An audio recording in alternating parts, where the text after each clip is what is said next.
June 19th, 2001. Only a few days shy of the 10th anniversary of the series that had taken Sega to the top of the industry. But all of that was so long ago, though it was dearly beloved, the dream was already dead. And so, as a celebration of everything he had been, everything he had meant, and everything he had done, Sonic the Hedgehog would appear on Sega hardware for the very last time. It was the end of an era. February 11th, 2002. For the first time, Sonic appeared on a console of which he was not the mascot, on the home system of the very company that he was specifically created to rival. And yet, this game would be the origin of a new generation of Sonic fans. Their first impression would shape the future of this series for years to come.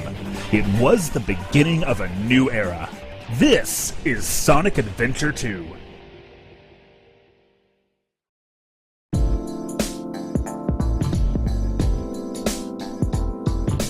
Over the past few years, there's been a bit of a misconception brewing around this game. Lately, every time I've seen somebody criticize Sonic Adventure 2, it's met with this idea that jaded gamers are only hating on it now, in retrospect, and they're being unfair to it because back in the day, everybody thought it was this amazing, wonderful game. It was really the best Sonic game ever, and just no. Where are people getting this? This narrative just does not describe Sonic Adventure 2's reception.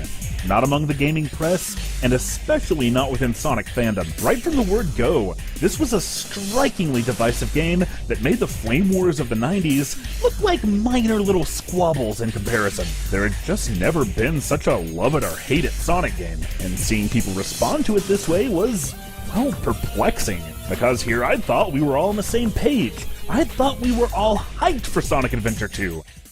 From the day the first screenshots came out around E3 2000, I had never stopped trying to find more. I had never stopped following every lead I could, digging through page after page of message board speculation, and spending hours on end, very slowly downloading real player videos that had all the clarity and resolution of a postage stamp. Still, I would squint my eyes and just get blown away by how spectacular this all looked, how much more detailed the characters were, the fact that we were going to get to play as Eggman, the way that truck would send cars flying in real time, and then at the very end, this single shot of this mysterious black hedgehog. Man, that was a long, tough year to be a Sega fan. As the sun started to set on the Dreamcast and on the Sega of old, the mere idea of Sonic Adventure 2 came to mean so much to me. I knew it wasn't going to happen, but I used to daydream about the game coming out and being so revolutionary that it somehow saved the Dreamcast. For all intents and purposes, this would be Sega's swan song.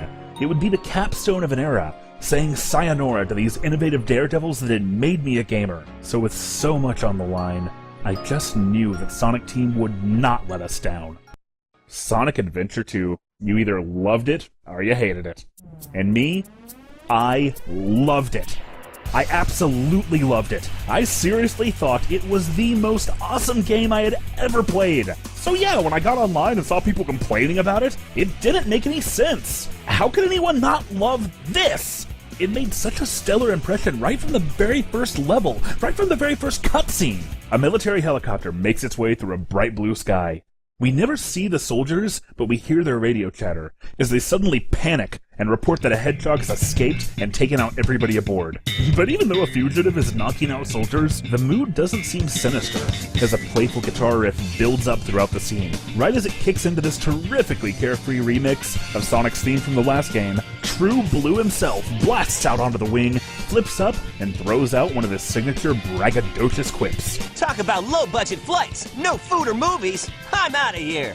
He propels himself down to the city below, the camera hanging there with him just long enough for him to smirk directly into it. From there we break dynamically into gameplay, into a stage that's every bit as iconic as Green Hill was a decade before. You probably know what's about to happen, but what may be a little harder to get your head around is why it was something special. Let me put this one in context. 10 years earlier, Sonic 1 started out in the naturalistic, yet stylistically surreal Green Hill Zone. The stages that followed had a variety of archetypes, but each zone always had this stylistic through line that was, for lack of a better term, very 90s. As Sonic made his way deeper into the game, the zones progressively showcased more and more signs of structure and urbanization, and it all culminated in the heart of Robotnik's empire, a factory the size of the city, spewing untold waste and pollution into the environment. The series going forward would iterate on this, of course, but it would never totally break from it. Even in Sonic Adventure 1, the zones for the most part still feel like traditional Sonic levels, and really, seeing them in 3D only makes them seem even more surreal. So, all of this is what Sonic was. Now show me City Escape. The reason this stage is so iconic, the reason everyone remembers it, is because of how relentlessly and immediately it hits you with all these distinct elements that are not just excellent on their own, but completely different from what had come before. This time the game is starting in a city, beginning where it used to end, but there's nothing twisted or evil about it. Despite retaining familiar elements like sloping walls and loops, the environmental design is a lot more detailed and realistic than it ever could have been in the previous decade. Sonic Team had mastered the Dreamcast hardware by this point, and so this was one of the first 3D games that I ever saw hit 60 frames per second. I didn't even know that term at the time, but I could feel the difference, and it made this the smoothest, most phenomenal looking game I had ever seen. But the visuals are only half the story. The other half of what gives City Escape such a strong thematic identity is that theme song. You have just enough time to appreciate the aesthetic. You're about to hit that first hairpin turn, and then this happens. Rolling around at the speed of sound.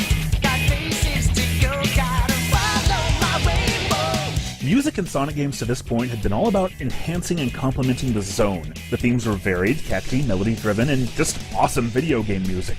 But this wasn't even trying to sound like video game music. As inseparable as this song is from the stage, it's not trying to sell or enhance the environment, no. This song is selling you on the character of Sonic. The industry was going through something of an awkward adolescence. The surrealism necessitated by pixel art was by this point seen as kitschy and outdated.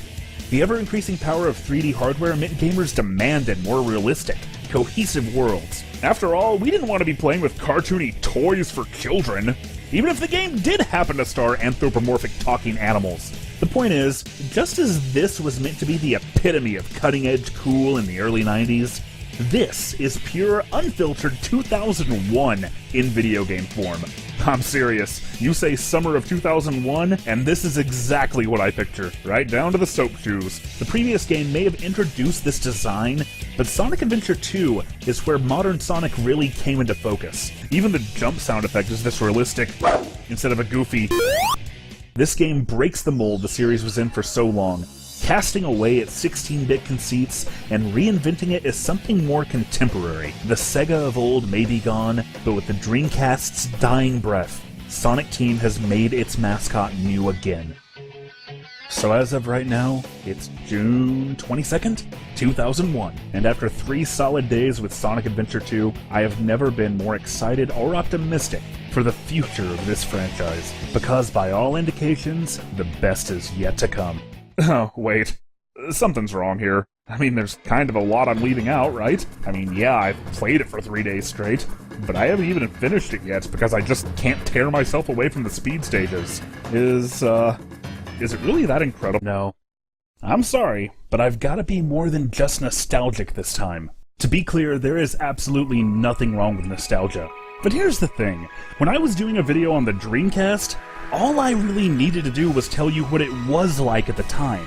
This game's a little different. There is assuredly no shortage of people who can tell you way better than I can what it was like to play Sonic Adventure 2 as a kid. Although, let's be real, most of them remember this title screen a little differently, because early in 2002, the game was ported to the Nintendo GameCube as Sonic Adventure 2 Battle. The response in the online community was sort of a collective, eh? We had spent 6 months squabbling over it, and all there really was left to do was make jokes like, oh wow, the game is so much better now that Sonic has rounder ears. Truly, the power of the GameCube knows no bounds. But me, I was so firmly on the side of loving it that I couldn't wait for the port. That extra word in the title referred to a massive upgrade to the multiplayer mode. Now that was a big part of why the Dreamcast release had kept me coming back, and the GameCube port added tons of new stages and features. Now yeah, it also got rid of a very critical playable character, and didn't include any of the DLC costumes, but the prospect of finally being able to destroy Kalen in City Escape made this a justifiable loss. Single player was barely changed, but I was ready to play it again anyway. The GameCube release received pretty harsh scores from critics of the day, perhaps an early sign that the series would face an uphill battle outside of the old Sega stronghold. But with hindsight, I think we can say that neither the critical response or the online fandom's apathy really made a difference here. Sonic Adventure 2 Battle became the best-selling non-Nintendo game on the GameCube, selling over 2.5 million copies. If this was your first Sonic game, it's statistically very unlikely that you played it on the Dreamcast. That means it was essentially the first Sonic game for two demographics where the GameCube dominated: the hardcore Nintendo faithful and a new generation of young gamers. That means that Sonic Adventure 2 Battle broke the fan base between an old school crew that grew up with Sega and a younger contingent who had little to no memory of Sega as a console maker. And it broke that base hard, because it itself was such a break from what the series had been before. SA2 did away with the first game's adventure fields, and moved progression back to a zone-to-zone track. There was also a lot of whining when early material only showed 3 playable characters, whereas the first game had 6. Defending these changes, it was the first of many times that Sonic Team claimed they were trimming the fat and bringing Sonic back to his roots. Which is funny, because this game is anything but a nostalgic throwback, but I digress. Sonic Adventure's overly ambitious design was the result of the insane pressure that Sonic Team was under to deliver this all-encompassing killer app for the Dreamcast. The expectations of the late 90s demanded more playable characters, more modes and features, and what 3D platformer would be complete without a hub world to run around in? It's no surprise that a lot of those elements were long in the tooth, even just a few years after release. So Sonic Team was right to streamline the sequel. Although, technically, Adventure 2 actually does have just as many characters as the first game, only with half as many gameplay styles. The story mode is split into a hero path and a dark path, and the whole game is defined by this dichotomy. So let's briefly get into the story. Now, if you know me, it probably isn't a surprise that this is the first time since 2001 that I've really paid much attention to it. And if you're like me, then you probably really hate when a game doesn't let you skip the story. So if you're more interested in hearing me break down the game's mechanics, go ahead and skip to the timecode on screen. Wait, 2358? I said I was gonna briefly get into the story! No! 50 years ago, Robotnik's grandfather was commissioned by the government to work on a top-secret weapon, but the project ended in a mysterious catastrophe. Our modern-day Eggman finds out about it from his grandpa's diary, following the clues to discover that Stan is not what he seems. And his grandfather's ultimate weapon is still held under guard in a military base. The bad doctor infiltrates the base, and what he finds doesn't seem to be a weapon at all. No, it's a dark hedgehog named Shadow, who declares himself the ultimate life form. Yeah, he's basically gonna take Knuckles' old spot as the Vegeta to Sonic's Goku from here on. Shadow directs Eggman to an abandoned space colony, the Ark, where he reveals that Eggy's grandpappy really did make an ultimate weapon, the Eclipse Cannon. By harnessing the power of the Chaos Emeralds, it can destroy entire planets, and that sure sounds familiar. I guess the egg doesn't fall too far from the chicken. So, Team Dark wants to use this weapon to threaten the world to bend to Eggman's will, and it's up to Team Sonic to stop that from happening. One thing I remember being really impressed about was how much better animated and expressive the characters were, especially compared to SA1, where characters gesticulated their eyebrows in different directions. Now, I'm not saying for a second that this stuff holds up to modern scrutiny. Characters' mouth flaps still don't always match what they're saying, but I don't know, I couldn't really see that on a CRT. Take my word for it, in 2001 this game was gorgeous, and it helps that everybody just feels so much more in character. Sonic never stands still. Even when he gets captured, he can't stop moving. His 3D model was a much better match for his new modern artwork, and honestly, seeing it like this finally made it work for me. He just looks awesome. The game captures his personality well too. He's sure-footed and cocky, but he doesn't think before he acts. The crux of the story really revolves around Shadow, the mystery of where he came from, and this internal struggle to come to terms with what happened 50 years ago. I'm actually not going to get too much into that in this video. there'll probably be a better opportunity for all that later. For now, let's just say that I think it was cool how Shadow was this dark counterpart to our hero, who takes himself very seriously as he skates around on edgy rollerblades. You laugh because I'm different. I laugh because you're all the same. Knuckles got a new voice actor, and I get that he's supposed to be stoic, but sometimes he's just so wooden. Yeah, we'll see about that, Batgirl. It's weird, right? The animation doesn't match the line rating. Compare this to the first game. No time for games, Sonic. Give me the emeralds you have, right now! There, Knuckles' voice actor captured his character as a well-intentioned loner who's just a bit of a dope. The new voice actor eventually starts having fun with the role a little more. Take this! But it's pretty inconsistent. Ah, but here's a plus. This game is the last time for a very long time that Knuckles is actually even going to be acknowledged as the guardian of the Master Emerald. Rouge the Bat makes her debut, and, well, you know, this character design didn't have quite the repercussions in 2001 that it would today. Like with a lot of quote-unquote sexy anthropomorphic characters, this stuff just kind of makes me uneasy. Ah, no, she wasn't nearly that bad. Plot-wise, though, I think she's a little tacked on. Knuckles and Rouge both kind of suffer from this, because there's a lot of times when they're kind of off doing their own thing, but I think Rouge gets it worse. She likes jewels, she's skilled at espionage, she's some kind of double agent for the military, but even that has little bearing on the plot, and if memory serves, it never comes up again. But hey, at least the game series finally got a second playable lady, so I guess I'll take it. Tails is back, and the story does a really nice job following up on his character arc from the last game. In other words, Tails does believe in himself, and this self-confidence gives him agency that he didn't have before. He's not solely reliant on Sonic anymore, and his intellect and abilities let him play a critical role in coming up with plans for the hero side. Narratively, he's a great contrast to Dr. Eggman. In terms of gameplay, though, let's put a pin in that. Robotnik himself has embraced the Eggman name since Sonic Adventure 1, and there was a ton of novelty of playing as the series villain. The late Dean Bristow did a phenomenal job capturing how threatening, cunning, and ridiculous Eggman is. It's cool how this plot is driven more by character motivations and relationships, instead of just Eggman stumbling upon some ancient prophecy. I remember really loving this overarching narrative at the time, and you know what? I think I still do. But here's the problem. While the plot holds up on paper, the individual story beats and presentation, well, that's where I've got some issues. Let me give you an example. At one point, Team Dark wants to steal Chaos Emeralds from a military facility, then trigger the island that facility is on to explode so they can cover their tracks. The heist is going well, until Rouge is captured by military agents and locked in a vault. She radios to Shadow, panicking that she's stuck in there with the emeralds, but the emeralds are not what Shadow's concerned with. Instead, he remembers a girl named Maria, who was his friend 50 years ago.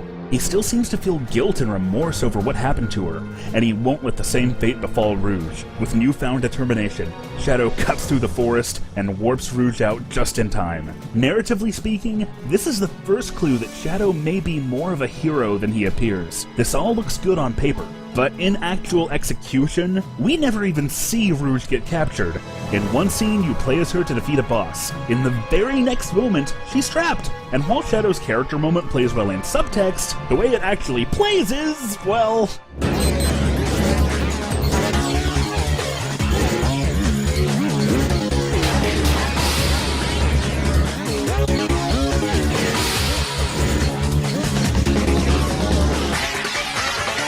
Shoot, troublemaker. The moment is lampshaded to a ridiculously cheesy degree, and ends with Shadow cutting off his own line and spouting nonsense. And this is not an isolated incident. A while later, Rouge radios in to report her findings on Project Shadow.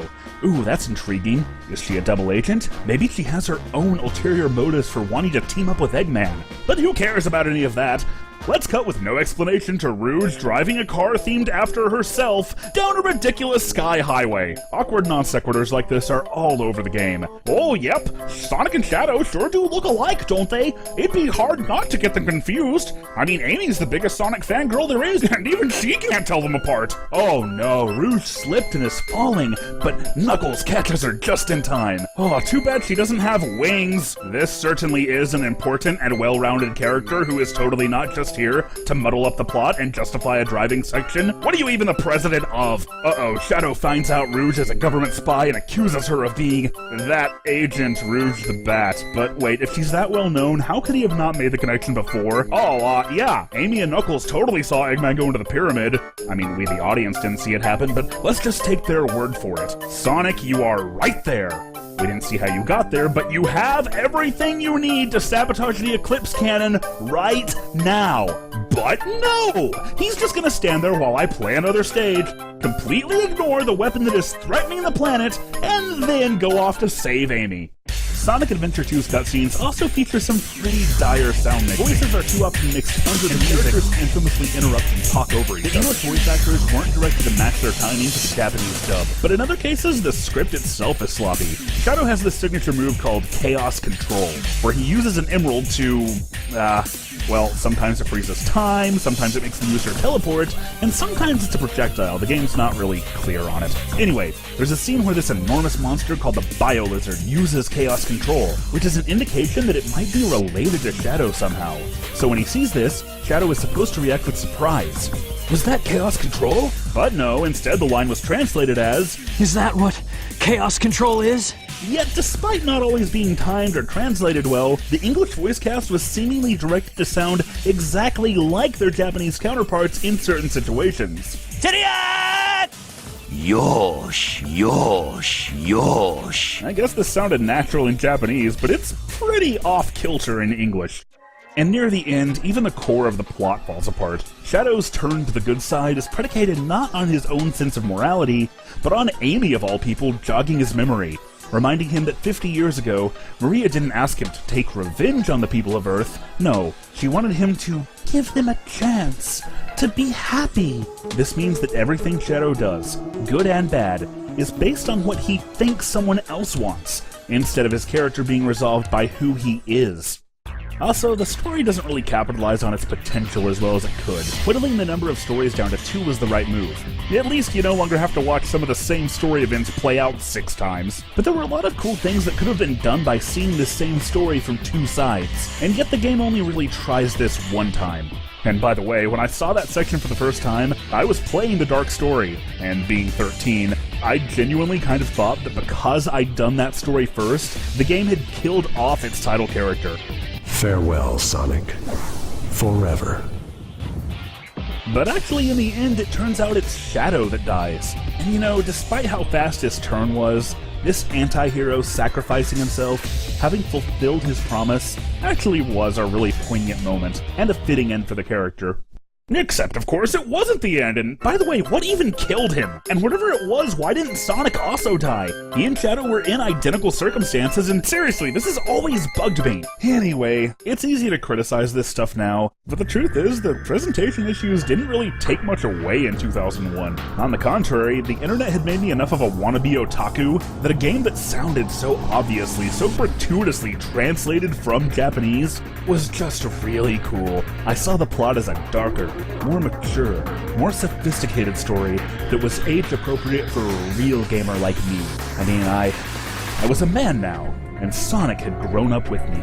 This time around, I enjoyed the story for being campy, charming, taking itself way too seriously, and generally being anime as heck. The overall narrative does hold up, and in fact, this may still be the best quote-unquote serious story the game series has ever done. Not that that's saying much, but it does prove that it's possible for a Sonic game to present a more epic, dramatic plot without losing sight of who its characters are. No matter how high the stakes get, Sonic is still Sonic, and what you see is what you get. Well, so much for being brief. You know, maybe that says something, though. A lot of times when I'm approaching a game to make a video about it, I end up noticing and kind of appreciating things that I might ignore if I was just playing it for myself. I'm not typically a story gamer, and I didn't think I'd have much to say about the plot, but the fact that there's so much more of it to sink your teeth into is, no doubt, something that a lot of the people who love this game love about it. But all that being said, let's get back to what I really loved about it. The speed stages. I wasn't kidding earlier. I really do think that this was the first time they made Sonic really work in 3D. But what I didn't see in 2001 was that in order to make that happen, Sonic Team had to change the series' core gameplay. Compared to the last game, movement in general is a lot tighter and more controllable. The spin dash has been nerfed. In SA1 you can spam it indefinitely, but in SA2 you have to specifically hold down the button to rev up. If you just tap it instead, all you'll get is this momentum killer of a somersault. It's inoffensive enough, but it's probably the one aspect of the moveset that I don't care for. But hey, at least Sonic Misty flips out of it. That's cool. Sonic can still run R-roll straight off the side of ledges, same as he always could. But when he hits the ledge over a death zone, he automatically puts the brakes on instead of just careening off of it. This is even programmed so that if a platform should move beneath him, he'll be able to walk off of it again. It's really clever how they appropriated something the series has always done to make the game more forgiving in 3D. Most famously, of course, this was the first and only game where Sonic sports those totally fat soap shoes. And yes, these were real shoes you could buy with real money, and they're dumb and dangerous, but I didn't care. I spent my early teens desperately wanting a pair, although if I'd gotten them, I may not be here to tell the tale. But even though Sonic lost the shoes, rail grinding has stuck around, and it's a great fit for the series. What wasn't such a great fit was the upgrade system, which returns here from SA1, with pulsing bracelets, neon green shoe soles, and frickin' sunglasses. By the end of the game, the clean designs of the character models are more ruined than ever before. I guess I can give it credit for being a little bit Metroid-y, the way you can take upgrades into previous levels and use them to find even more abilities, but seriously, some of these are pretty freaking superfluous. Look at me, I can turn enemies into little balls. At least you can mod the PC version to hide the models. But you know, I'll still take the upgrades here, because a fully decked out Hedgehog really is something special. The bounce bracelet might seem like a pretty one-note ability that just lets you jump higher, but it ends up raising the skill ceiling once you learn how to apply it. It snaps you downward with a ton of momentum, so it's useful for regaining speed after a jump, and for rocketing into grind rails at max speed. The light speed dash has been upgraded from a start and stop charge move to a single button blast. And the homing attack has a teeny tiny cooldown that makes it so much more satisfying. All of Sonic's abilities flow together through the stage design, creating an unprecedented sense of speed driven by a player-controlled tempo. When the GameCube version was released, a lot of department stores had a playable demo of City Escape. By this point I knew the stage like the back of my hand, and whenever I played it in these public places, it would actually attract a crowd of people. That speaks volumes about how hard Sonic Adventure 2 could grab your attention, how impressive it looked, and more importantly how impressive it felt to play it well. In 2001, Sonic Adventure 2 hooked me immediately, and it was all because of these stages. It didn't really matter what the rest of the game was about. I'd have put up with anything to unlock more of them. In fact, by the time I had finished the story, I remember I had already replayed City Escape more than 50 times. It was addictive, it was rewarding, it was a reinvention of Sonic for the modern era. It was like nothing else I'd ever played. But it most definitely wasn't anything like this. And in the long run, I think that's why the game has been so divisive. It draws such a hard line, separating classic from modern.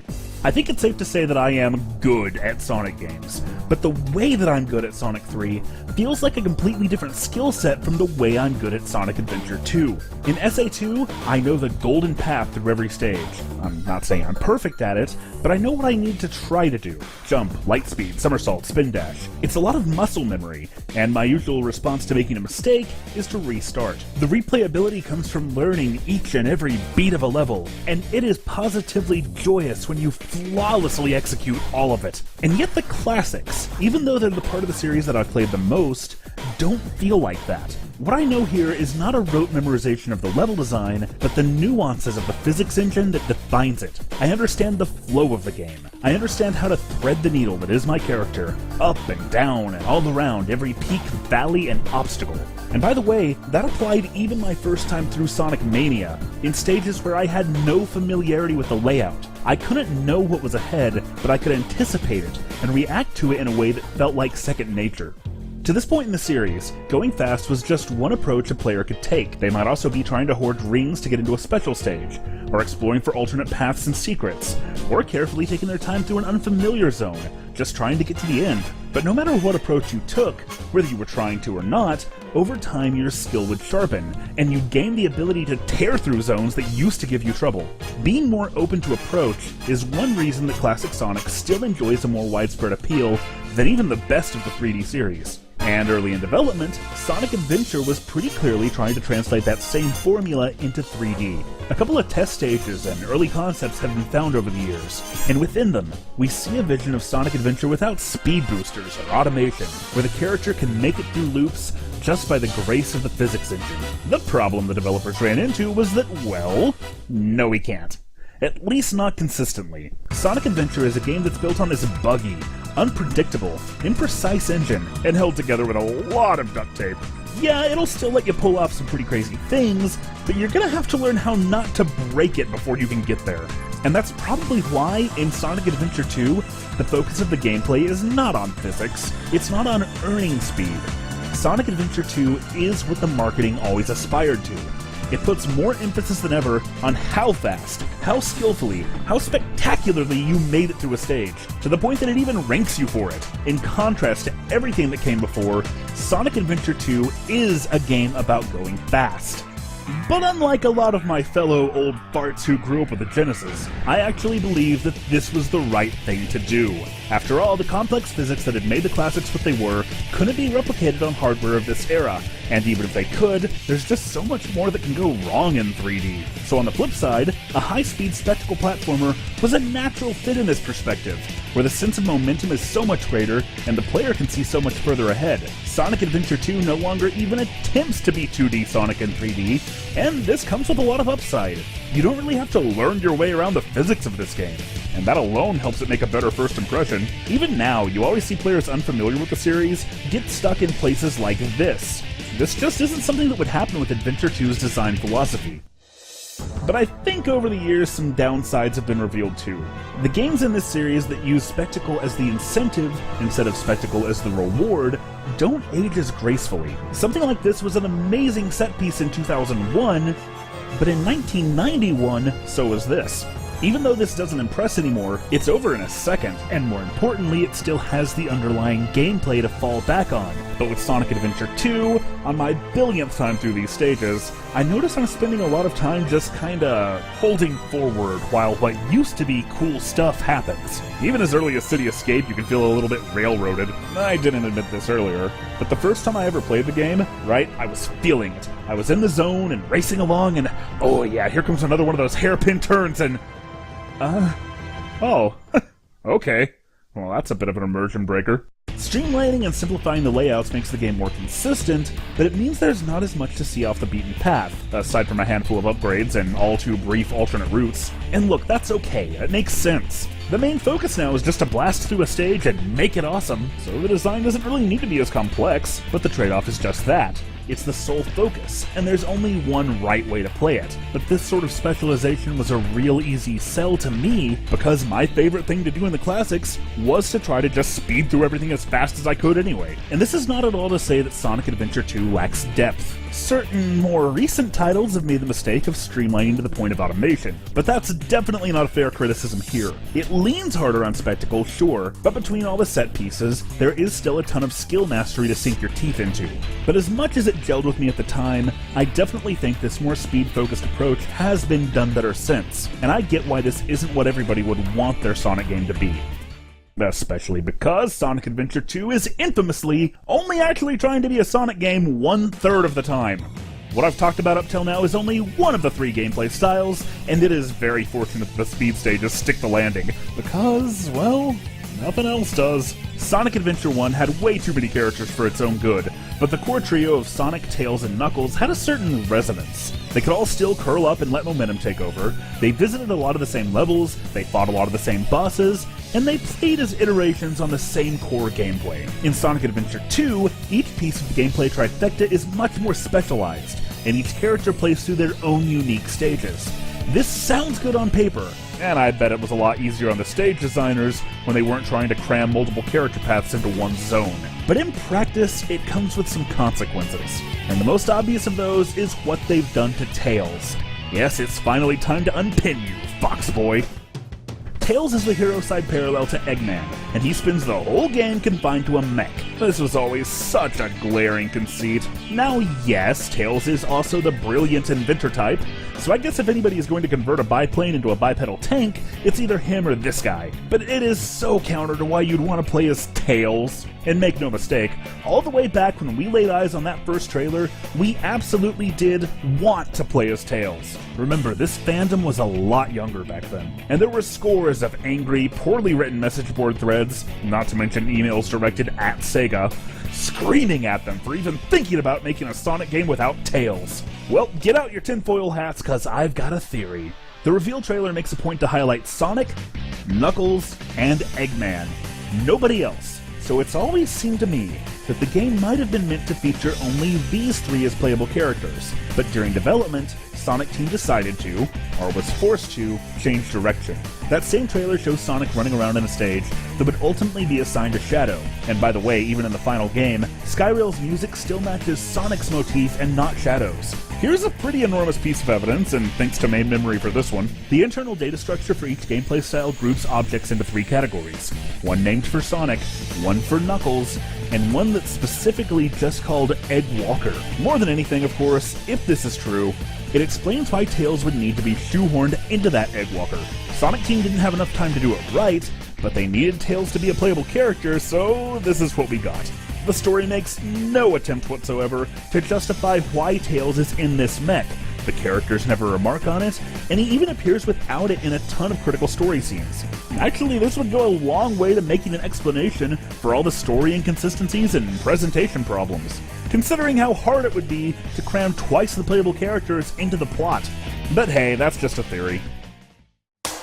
Regardless of how they got there, both Eggman and Tails pilot these ridiculous bipedal mechs. I always thought it was pretty goofy that something this big could nonchalantly bounce around. Their size means the mechs are a bit clunky to control, but it's a well-tuned, appropriate sort of clunkiness that doesn't get in the way. It might look a bit strange, but the actual controls are fine. What holds them back is the level design. Shooting stages tend to have a ton of enemies on screen at once, but that leads to a lot of little projectiles that you can't really dodge because of the mech's size. And instead of relying on the tried-and-true ring system, Tails and Eggman both have a health bar. I think this was done with purpose. The health bar means you have to take your time and be a little more precise and strategic in taking down enemies. Because if you just ignore them and try to brute force your way through, you'll get overwhelmed. But this invites a comparison to Gamma. You couldn't brute force your way through those stages either because they had a timer that went up when you comboed groups of enemies. Your reward for doing well is leniency, and the consequence if you don't is that you run out of time. But in SA2, the reward for doing well is just points, which is a lot more nebulous. If I were ranking Adventure 1's parade of playstyles, I would say Gamma was the best of the rest. Gamma's stages were better designed with flow in mind, whereas SA2 just features way too much clunky platforming, and even whole sections where you're locked into an elevator ride. It leads to a lot of stages that just overstay their welcome. Now there are some well-executed exceptions, like Cosmic Wall or Mission Street, but even at their worst, the shooting stages are never broken or even necessarily bad. They're just kind of dull. And that is not something this series should ever be. So yeah, in conclusion, they somehow took this and made it even less like a Sonic game. But bringing back Emerald hunting? Now that made a lot more sense. While the rest of Adventure 1 was this overambitious mess of a game, Knuckles' playstyle was something that 3D games had already figured out and excelled at. It was open-world exploration through the unique lens of a Sonic game. The controls have once again been refined for the sequel. They feel more precise, and it's more clear when you disengage from a wall. Speaking of, Knuckles and Rouge can now dig into walls. And really, the best change is that digging is no longer such a momentum breaker. Before, you had to come to a complete stop and hit 2 buttons to dig. Now you can just jump up into the air and strike like a meteor into the weak, pathetic Earth! Unfortunately, the same unnecessary setbacks that made some of the shooting stages such a chore have also infected the treasure hunting, to such a degree that I think they might actually be worse. In SA1, the radar would ping for any of the 3 shards in your vicinity, but in SA2, it'll only ring for 1 at a time. There's just no excuse for nerfing the radar like this, except I guess to make the game last longer. If you happen to find a piece the radar is not pinging for, there's nothing that stops you from picking it up, and it's not like these stages are linear. On the contrary, too often, hunting levels are just over-designed. Take Security Hall, for example. The level's split into 2 sections. The lower path is filled with 3 layers of vaults that Rouge can dig into to open, and the top path has switches. Each one of these 3 switches enables you to open one of the 3 vault layers, but only one switch at a time can be activated. When I played Security Hall, I could tell the first emerald was in a blue vault, so I had to climb up, turn on those vaults, head back down, and open it. Emerald number 2 was giving me hits right up here near the ceiling of the first floor, so I knew it had to be on the second level. As fate would have it, it was hidden right next to the switch I had hit earlier, but thanks to the radar nerf, I had no way of knowing that. So now, for emerald number 3, I had to go back down, figure out which color vault I needed to open, climb back up for the 3rd time, hit the switch, and oh no. And this is why the radar nerf hurts so bad. If it still worked like it used to, the more ambitious level design wouldn't have felt so convoluted. On the other hand, if the stages were still as compact and focused as they were in Sonic Adventure 1, the radar nerf wouldn't have been as big a deal. But these 2 issues together almost ruin treasure hunting. I say almost because of a smattering of really awesome zones like Pumpkin Hill. With its wide open design and so bad it's perfect music, it works for the same reason Red Mountain worked. But a lot of hunting stages lean toward the other end of the spectrum, and the worst of them are just a series of repetitive rooms linked together by boring hallways. So, let's recap. Sonic Team has taken 2 gameplay styles that worked well in Sonic Adventure, but instead of building on them, they've subtracted from them. They're both worse off than they were before, but they're not let down by the controls or the physics, they're let down by the stage design. Both of these styles have a handful of polished, well-thought-out zones where it all comes together, but as a whole, they're impacted hard by a problem that Sonic has never faced before. A signature of the franchise to this point was the way that every single zone was so distinct from the rest, unique in terms of graphics, set pieces, music, and gimmicks. A lot of other platformers had more levels, but they got there by reusing assets. Even among the myriad of Green Hill knockoffs, it'd be hard to mistake one for another. Sonic 3 stepped it up to another level by making Act 2 a remix of Act 1. And while Sonic Adventure dropped the designation, it took the concept even further. Sonic might start out in a mountainous valley, only to be ripped up by a rampaging tornado. He navigates up and out of it, and the sky-high wreckage is all that remains once the storm passes. Each quote-unquote act even has its own music. The levels of Sonic Adventure might not have been as believable as City Escape, but they were a wonderfully varied set of video game levels with an extremely strong sense of internal progression. This relentless city that never sleeps crescendoed down, way down, into a surprisingly laid-back sunrise. And the still eerie calm of Ice Cap makes its wild, groovy climax even more of a rush. But Sonic Adventure 2 does not do this.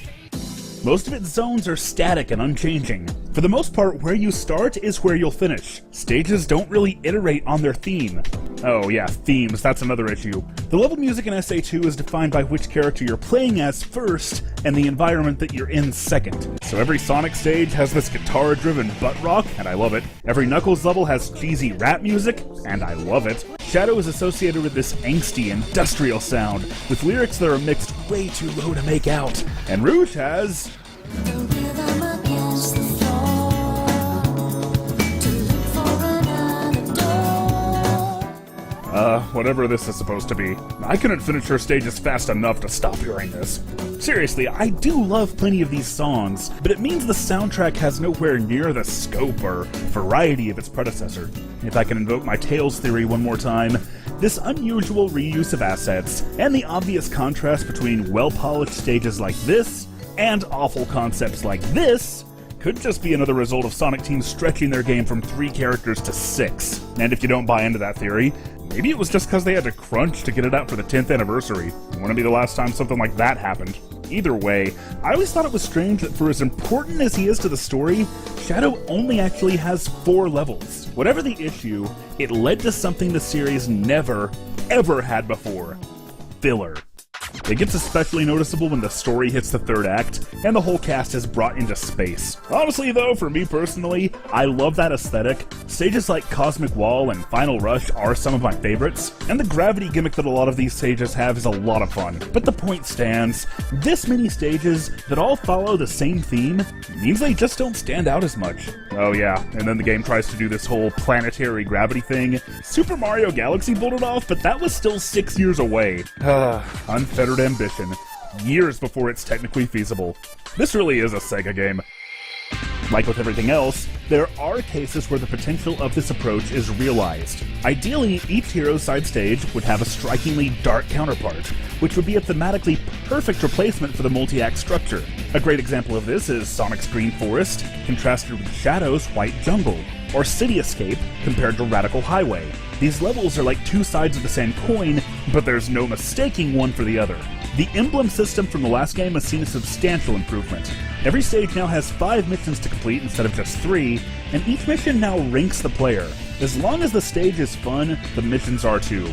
They might introduce a time limit, or even rework the layout and enemy placement to be more challenging. On the other hand, the mission to collect 100 rings is a bit arbitrary, and the one where you have to find a lost Chao is... well, it's not exactly conducive to the speed stages in particular to scour an entire stage for this weird little object, which opens up a new path when you, play a magic light flute at it. Oh, and before you can even do that, you also have to find the appropriate upgrade for every character individually. But hey, maybe if you like 3D exploration for its own sake more than I do, you'll get more out of it. Giving the player more optional stuff to do, and ranking how well they did it, was definitely a great addition. Anything that improves replayability is a win in my book. Let's talk about the hint system. SA1 had these light balls representing the soul of Tikal. SA2 has... Omo Chao! I knew you'd come! But you know what? He's actually not as bad as I remembered. I think I might have been conflating his later appearances with this one. Cause he'd eventually start chiming in whether you wanted him to or not. But here he turns out to be well placed enough that you're unlikely to hit him unless you want to. Yeah, his voice is a little grating, but given that you can do this, I think Sonic Team was in on the joke. Hey, it's not like he's the only much maligned character who keeps hilariously popping up where he doesn't belong. But speaking of Omo Chao, I guess if I'm ever gonna do this, this'll be my last chance. The Chao Garden was a concept first introduced in Sonic Adventure 1. Well, technically it was kind of an offshoot of the Nighttopian system from Nights into Dreams, but there it was so subtle and understated that I don't think anybody knows how it works. In Adventure 2, the Chao Garden sees a lot of refinement. There's a slew of new animals that raise stats and change a Chao's appearance, and gun robots drop Chaos Drives, which can raise stats without changing appearance. Neat! The new system even incorporates the Hero vs. Dark theme. Chao will take on different characteristics depending on the alignment of the characters that raise them. There are also 2 new unlockable gardens based around either theme. I also really like the way you access the Chao Garden now. You can do it through the menu, yeah, or you can find a Chao key somewhere within each stage. Then when you beat the level, your character automatically gets transported there. So as you progress through the story or work on missions, you can choose to take regular breaks to check on the Chao. It's a good place to relax and unwind, and I'd sometimes go in here just to get a few minutes playing as Tails without the mech. But despite all the improvements, well, mechless Tails was really the only reason I ever came here. I think the reason I got into it for a while in the first game was because of the VMU connectivity. By 2001, the novelty had worn off and all my batteries had died. Oh yeah, and also the online component, which was such a big part of the appeal in Adventure 1, was completely left out of the sequel. The GameCube version was actually the first game on that system that had GBA connectivity, and that was neat and all, but come on. If I've got a Game Boy Advance right there, I'm just gonna feel like I'm wasting my time doing this. But you know, that's just me. I know a lot of players really love the Chao. The mode itself is so counter to the gameplay of the series, but I'll give it credit because it does definitely encourage replayability through the stages, and that's the important thing. Still, the only reason it came to be in the first place is because Adventure 1 needed to show off every single thing the Dreamcast could do, but nowadays, I'd prefer they just put development resources into making a better Sonic game. Oh yeah, you did still have to win Chao races to earn a few emblems. I did everything else legit, but I kept putting this off, and my procrastination was rewarded when this legendary Chao editor program for the VMU was released that fall. You better believe I put that thing to use. This game had 180 emblems to collect, compared to 130 in the first game. When you got them all in Sonic Adventure, your reward was nothing whatsoever. So this is another case where Adventure 2 seizes an opportunity for improvement. Because when you get them all here, this icon appears on the stage select. Nobody knew about this for a few weeks after release, and even now the game keeps it a secret, right up until it shows you this. Oh my god, this was cool. Look, nowadays Green Hill Zone has been driven into the ground over and over and over and over again, But games back then almost never played on nostalgia like this. What really brings it home are the details.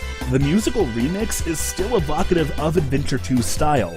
In this stage only, Sonic regains his old jump sound effect, and the layout is a match for Green Hill Act 1, but in 3D. That means it also serves as an example of why that old approach wouldn't have worked from this perspective. The ramps don't really feel right, you automatically get pushed through the loop, and some boost pads and launchers had to be implemented to keep things steady. It's an example of how the adventure era could no longer just rely on physics. Nonetheless, especially in this game that did so much to reinvent Sonic, this was a wonderful reward for a dedicated player, a fitting love letter to the past, and a perfect tribute for the 10th anniversary.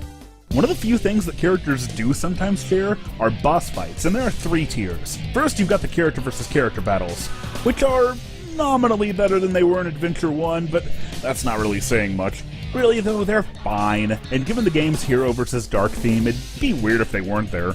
Later in the game, they happen again, but this time the AI is better and you fight in different environments. These are a little more interesting. Knuckles and Rouge have this vertical battlefield, Sonic and Shadow have a never-ending highway, and Tails and Eggman have... well, they fight again, but with an explodey thing this time. The second tier are the battles against gun military fighters. These might not be anything to write home about, but they're over fast, and I like that you fight them as different types of characters. I was always intrigued by this text scroll. I couldn't make out a single word without a VGA box, and it scrolls by way too fast to read, but it's another one of those flourishes, those fully fleshed out details that didn't need to be there.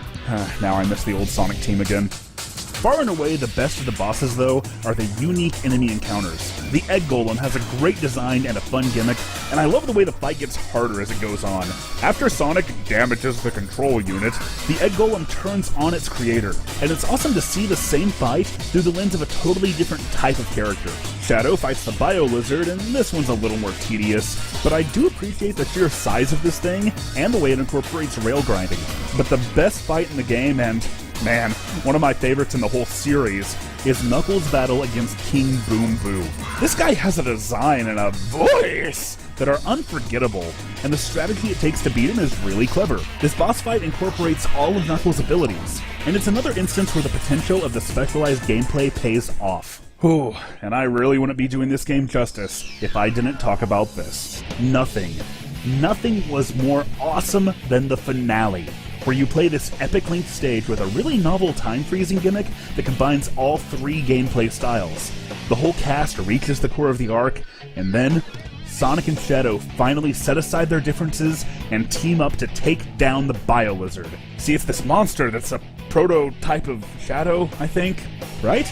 All that really mattered was that this giant lizard monster has shoved the Space Colony Ark up its butt and directed it on a collision course with Earth. It's time for our heroes to turn into Super Sonic and Super Shadow to save the world!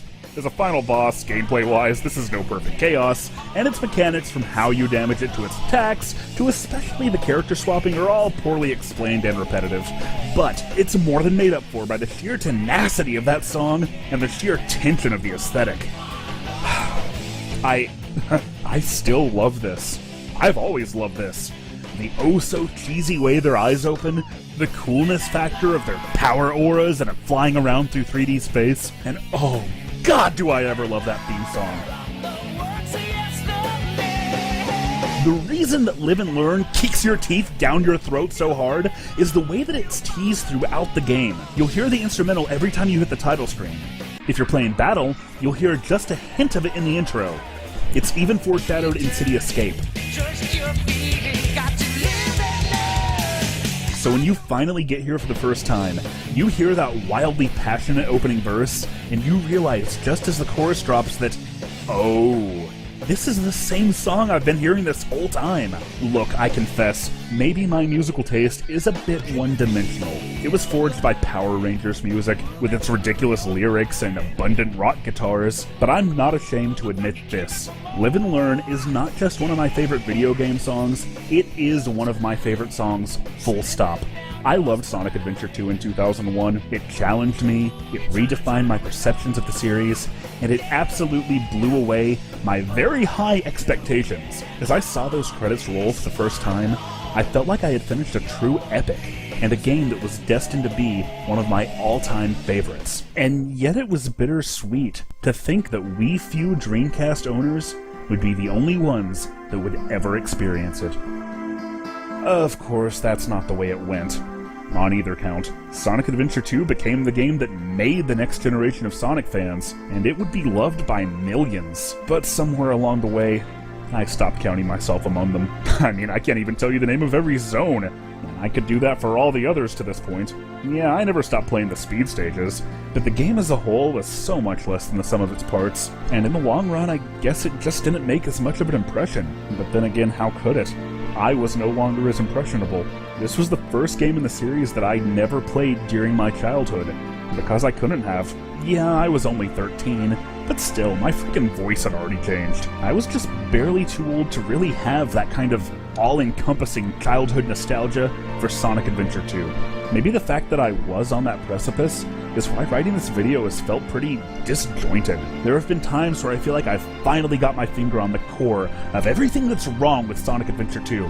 But then I always get pulled back and enthralled by one of the many things that I love about it. The truth is, even after everything I've said, I still can't give you an easy summary of how I feel about this game.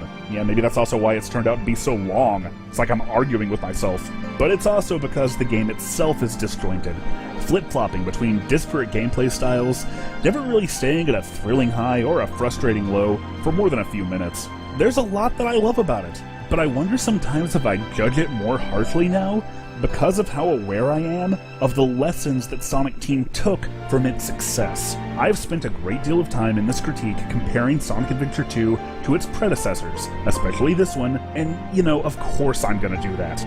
For me, Sonic Adventure 2 was the 10th anniversary of what had always been my favorite franchise.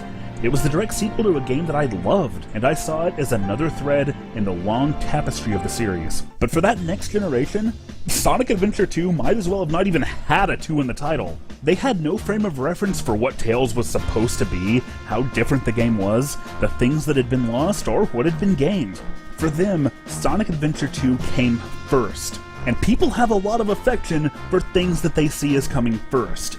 I don't hate this game, but I vehemently disagree with this notion that it was the last time the series was any good, as if this was the one and only time they ever made it work in 3D, and oh, if only Sega made them like this again, then Sonic can be saved. When I remember it being such a strikingly divisive game right from the start. I can't tell you how many times I've heard somebody a little younger than me say something like, "Dude, when I was a kid, I loved Sonic 2 Battle Adventure." But you know, the fact that these people were so young when they played it, that they can't even really remember the name, is just an indication of the misconception I talked about way back at the start of this episode. If you played Sonic Adventure 2 Battle when you were a kid, I'm sure you do remember everyone you knew loving it back then, and it's possible that some of your base gaming memories were formed with it, and now here comes a bunch of curmudgeonly old dudes to try to ruin it and say, "No, your childhood was wrong and your memories are lying to you. All bow to 16-bit. These are the only real good Sonic games." Sonic has been so many things. Too many things. Each and every one of those things has grown its own subset of the fandom. But unlike a lot of people, I have loved at least a game or two in every era this series has been through. This fandom would be a lot better off if we made more of an effort to accept that other people might enjoy aspects of the series that don't work for us. And I think we should try to understand and appreciate that perspective instead of taking it personally. After all, there is a clunky, awkward, horribly aging Sonic game that I am very nostalgic for. It's the last one that I did get to play when I was still a kid, and year over year I find more affection for it.